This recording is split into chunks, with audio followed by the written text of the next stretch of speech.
आंखें फोड़ ली। उन्होंने अपनी छोटी बहन को दे दिया ताकि वो जीवित रहे। लेकिन सम्राट बनने के बाद उसने 9 अन्य सम्राट लोक साधकों के साथ मिलकर मुझे पुनर्जन्म मोहर के अंदर बंद कर दिया। धीरे धीरे मुझे मौत के घाट उतार दिया। मरने से ठीक पहले पुनर्जन्म मोहर ने मेरे पूरे जीवन की हर याद को प्रक्षेपित किया।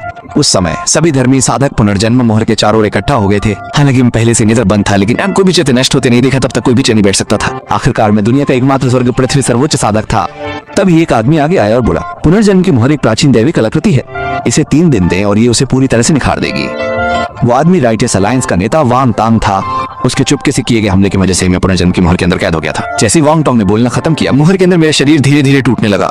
लेकिन अगले ही पल मेरा शरीर पुनर्जन्म की मोहर के अंदर से गायब हो गया। पूरी तरह से हर कोई घबरा गया। क्या हो रहा है? क्या एक प्राचीन देवी कलाकृति भी स्वर्ग पृथ्वी सम्राट को रोक नहीं सकती? जब बाकी सभी लोग हार मान रहे थे, वांग तांग बस शांति से मुस्कुरा रहा था। शांत रहो सब लोग। जब पुनर्जन्म की मोहर किसी को निखारती है तो वो उस व्यक्ति के पूरे जीवन को दोहराती है। अभी ये सिर्फ स्वर्ग पृथ्वी सम्राट के अतीत को दिखा रही है। बस ये वास्तव में साबित करता है कि हम बोलते समय उसका निखार हो रहा है। सभी ने राहत की सांस ली।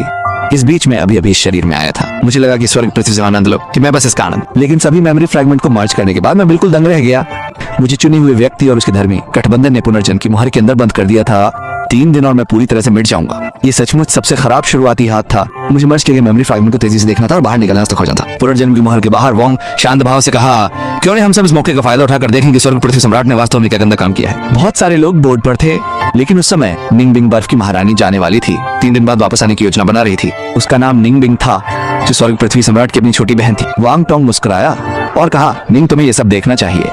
हम सब लोग आगे बढ़ने का एकमात्र तरीका उन बुरे सपने बताएं जिनसे हम भाग रहे हैं। तब सम्राट की पत्नी बिंग को बांधने के लिए उड़कर आई।